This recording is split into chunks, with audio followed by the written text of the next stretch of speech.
That's far enough, Mr. Williams. Miss Sager. Mrs. Sager. Mrs. Sager.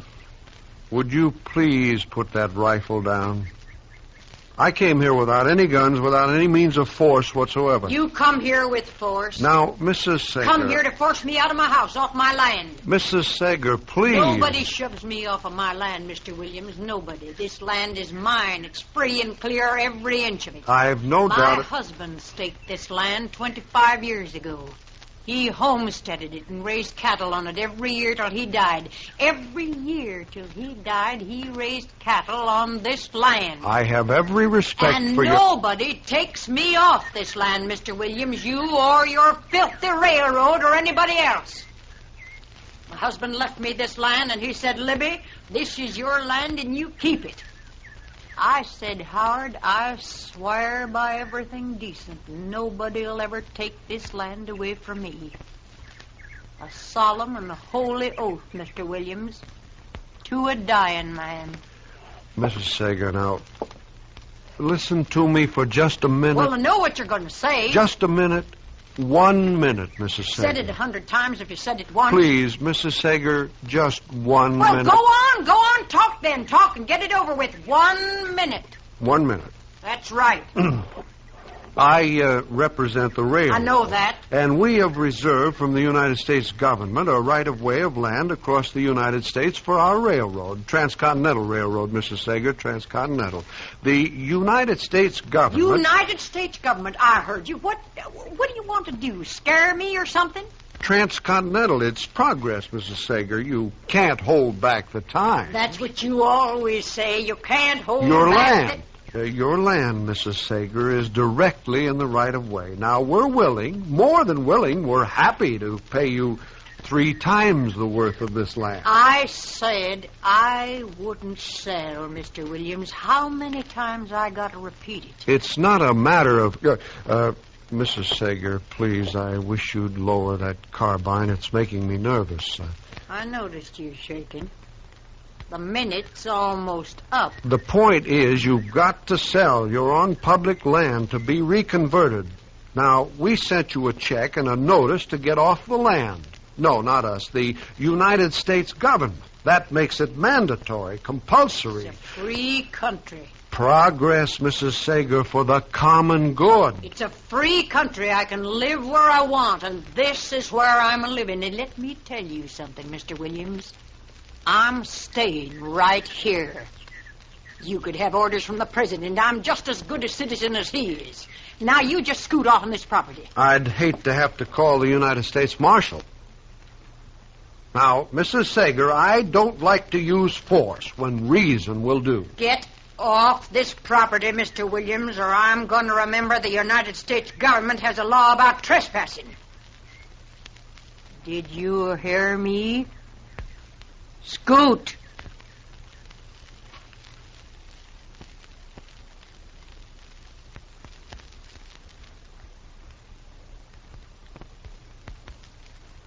You can't hold back the times. That's what I told her, Marshal. She held that rifle on me every second. It seems funny to you, I suppose. No, I didn't mean to laugh at you, Mr. Williams, but... Well, Libby Sager's quite a woman. I've known her a long time. I knew her husband. Anybody could be married to that. Now, what you've got to understand about Libby is, Mr. Williams, that Libby isn't an ordinary woman. That's sure. No, Libby is... Well, she's kind of like the West. I mean by that, she's got her ways, and her ways are free. And she's hard to tame. Well, I'll tell you this, Marshal. In the railroad business, when we come to a mountain, if we can't go around it, we blast right through it. Yeah, well, I'm not so sure I'd try that with Libby if I were... Marshal, I've tried talking to her. I've sent her letters. I've tried everything. There's no moving. Yeah, I know. But you've got to keep in mind that Libby's lived there for almost a quarter of a century. I've got a job to do. Look, can't you go around her land? Oh, fine. A straight line track for a few 100 miles, then all of a sudden it juts out for a few little acres, and then back to another straight line for another 100 miles. It would break it up a little, wouldn't it? Marshal, I want you to get out there with this order. It's an order to vacate. Every time we send her a check, she sends it right back. So here's a check to go with the order. Look, Mr. Williams, she's not going to move. I know that woman, and she's not going to move. That's a United States government order, and you're the United States Marshal. Oh, please, Mr. Williams, don't remind me of my duties. There's some things I don't like about this job. Eviction and seizure. Chester. Yes, sir, Mr. Dillon. Eviction. Federal order. Libby Sager, yes, sir. You weren't listening at the door, were you, Chester? Oh, no, sir.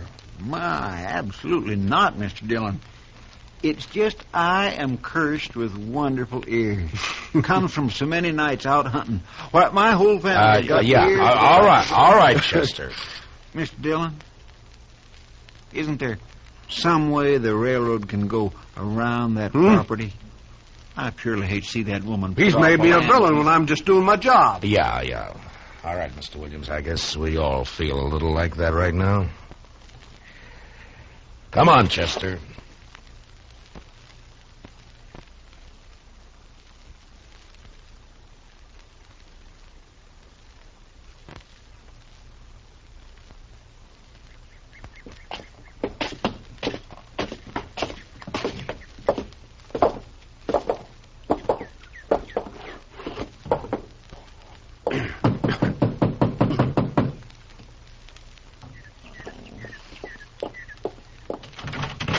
Listen, this here... Now, hold it, Libby.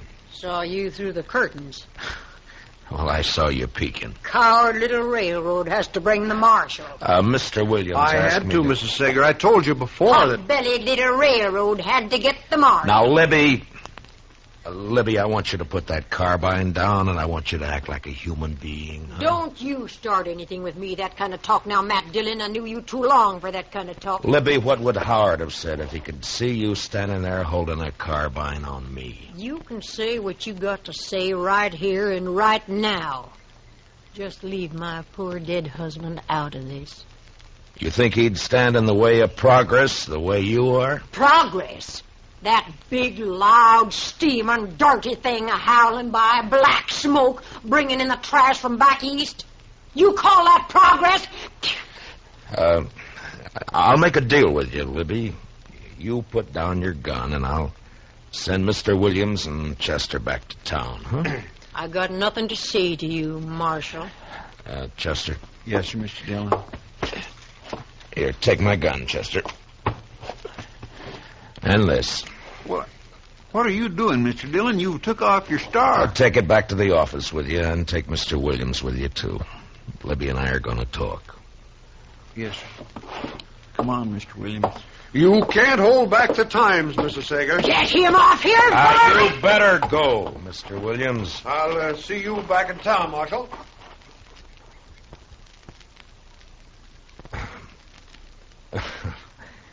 Well, Libby, aren't you going to ask me in? I told you, Marshal. The name's still Matt, Libby. No star. See? Now can I come in? Well, I suppose. Thank you.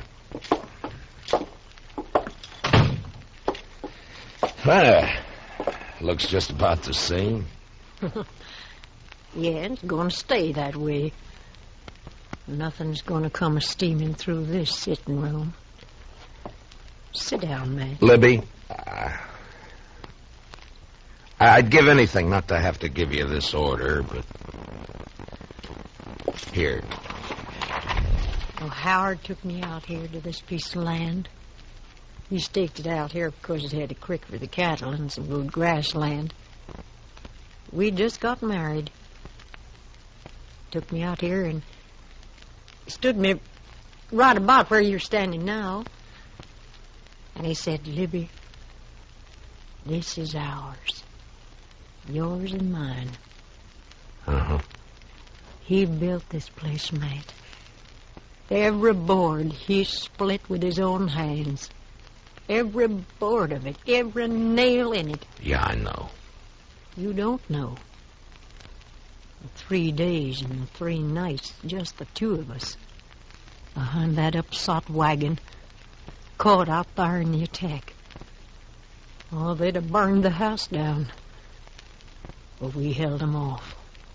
All of them Indians, a-hooping and a-hollering. It wasn't until the second day they got him. Yeah. Oh, that arrow must have been terrible inside him. It was like something in my own chest, man, I swear. It couldn't have hurt no more. I held him in my arms. I was crying. I couldn't help it. And he looked like a little boy. I swear it seemed like he wasn't a man anymore. It's just a little boy in my arms there. He said, "Libby, you gotta hang on to the land, Libby. It's all there is." I said, "I know it, Howard." He said, "Don't let nobody drive you off here." I said, "Howard, I won't." And I didn't. I stayed there, no food, no water, 2 days more, still waiting. But they'd gone, and the place was still mine. Libby. Now, do you think I'm going to get off of this land now just because of a little piece of paper? Matt, you go on back. Tell that railroad I'm here for good. Dead or alive. Next time, you better keep your guns.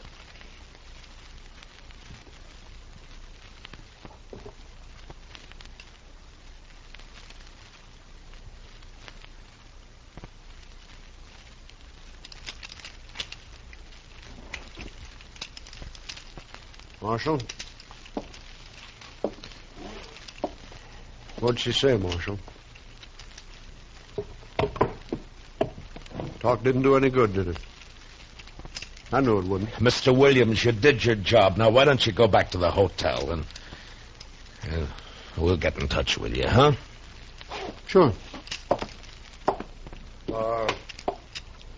Marshall. Yeah?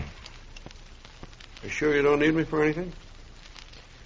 I'm sure. Okay. Well, hello, Mr. Williams. Hello, Chester. Where's he going, Mr. Dillon? I sent him back to the hotel, Chester. Hand me that chamois there, will you? Yes, sir. Here. Oh, thank you. Mr. Dillon, What? if she don't leave peaceable, you gonna carry her out? Well, we'll see what happens, Chester. I mean, if she don't come out peaceable. Look, Chester, that railroad's going to be here for a long time. A long time. Now, there are going to be a lot of people dependent on it for beef and for everything else. And Libby's just one person. Just one person. One person, yes, sir. That's right. That's right, Mr. Dillon.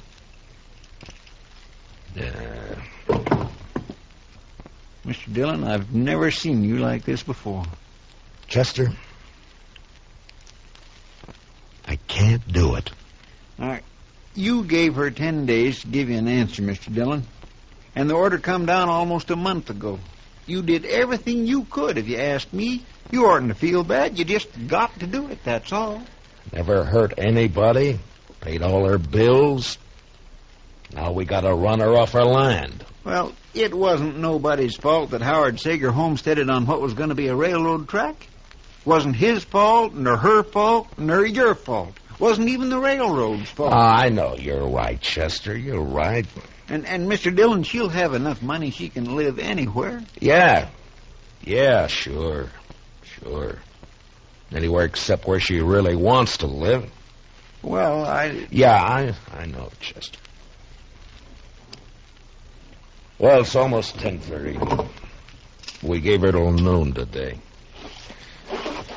I guess we better get packing. Guess we better.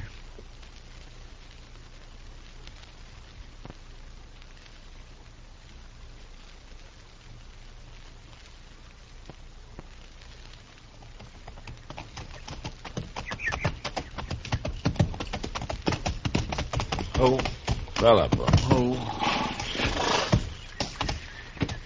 Well, sir, here's the gate. Go ahead, Chester. After you, Mr. Dillon.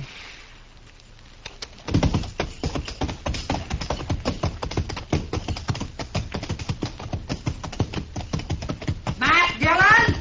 Oh, There she is, Mr. Dillon, on the porch. She's got her carbine. yeah, I see her. Get off my property. Libby! Now, we gave you plenty of notice. Get off my property, Marshall, or I'll shoot. Now, you know me, Matt. I don't just talk. Libby, you got your check. Now, why don't you... I'm counting 3. You're not starting off with this land by the count of 3. I'm going to shoot. I swear it, Matt. You're a perfect target now. I'm warning you. Libby, 1, why... 2, 3.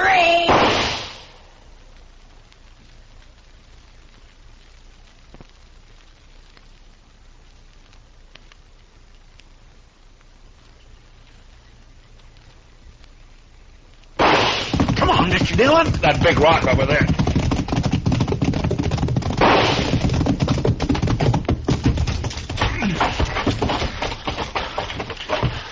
Way over our heads. Yeah, she meant it that way. Makes me feel a little silly running cover from a woman. I got a decent respect for Libby's eye, Chester. Well, what do we do, Mr. Dillon? Well, We can't just stay here forever. look. Maybe we can sneak up from the other side. You think you could work your way around? I imagine so. All right. And Chester. Now, don't worry, Mr. Dillon. I'm not going to use no gun. All right. If you can get in the house and get that rifle away from her, I'll just stay out here and try to keep her attention. Yes, sir. Okay, good luck.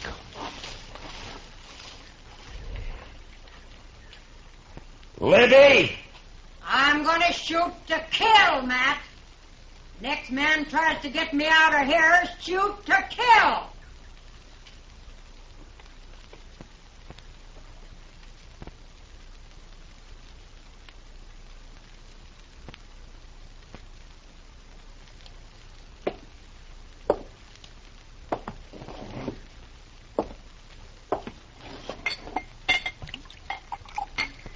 Hot.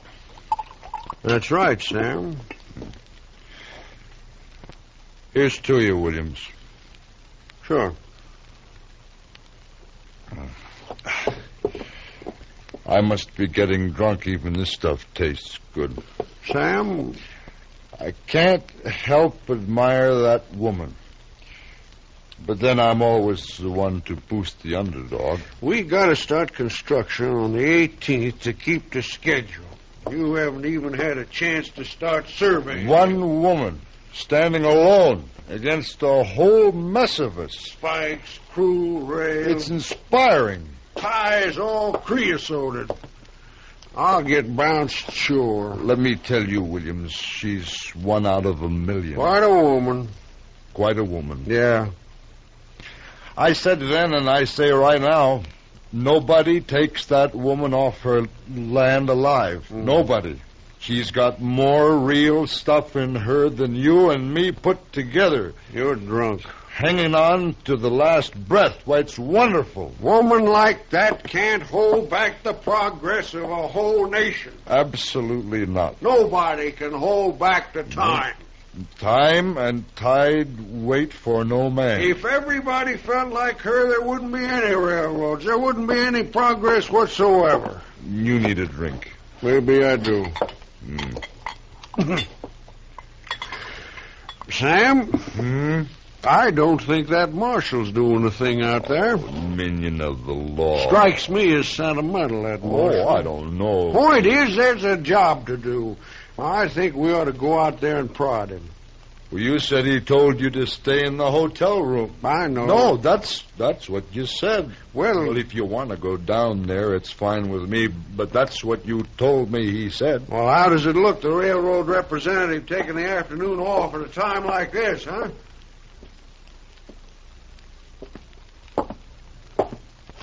Hand me my holster. Huh? Well, what do you want guns for? I'll tell you what I think. I think the woman's a little demented holding herself up that way. Her husband's death, years alone in that house. She's crazy. Fanatic. Yeah. Here. Thanks. Fully loaded. She's a wonderful woman, though. Dead shot with that rifle of hers. I'm not going out there unprotected. I don't blame you a bit. I think I'll take my holster, too. Mm-hmm. Hey. What? One for the road, huh? No more. One for Libby? Oh, what do you say? All right. One for Libby. To Libby Sager. The spirit of the Old West. Right. Hey, you know they'll write a song about her? How the track was built over her soul? And they'll write a song about us, too. Oh, stop it. You're drunk.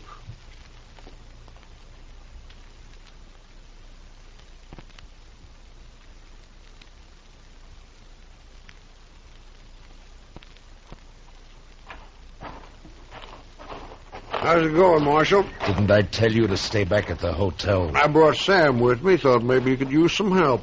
Sam, huh? Hello, Marshal. You don't mind if we just stick around, do you? Well, stay back and keep quiet. Where's your friend? Trying to sneak in the back. Only trouble is... Marshal! Right here, Libby. I got my eye on that sidekick of yours. You either call him back or I'm going to have to shoot him. Chester! Oh, coming, Mr. Dillon.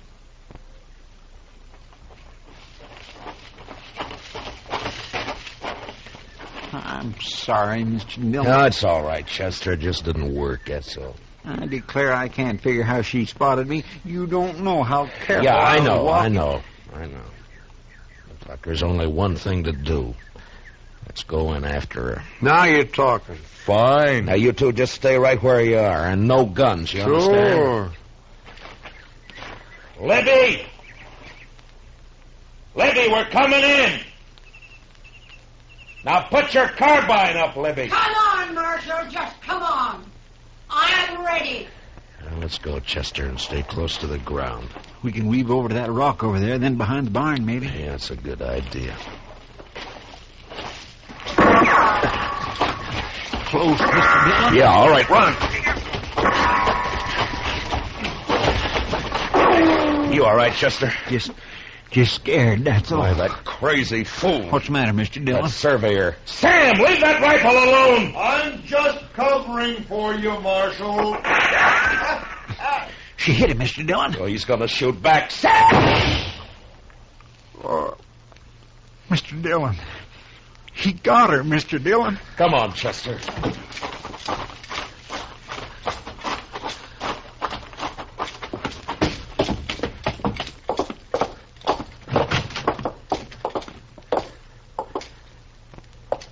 Libby? A good shot, Marshal. It wasn't him, Miss Sager. Lift up her head, Chester. It's better this way. Matt. much better this way. Marshal? Oh, I didn't mean to, Marshal. I told you to put up that gun. I was trying to cover for you. When she got me in my shoulder, I didn't think.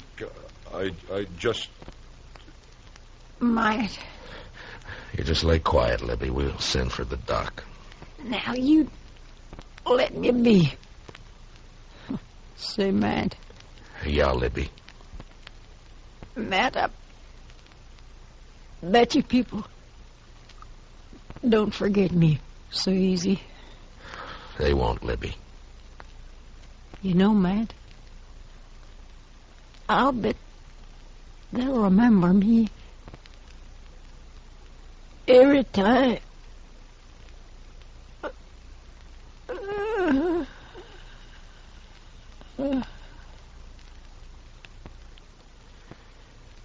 Yeah. Every time that train whistle blows. My gracious. You know, Chester, sometimes progress is hard to come by.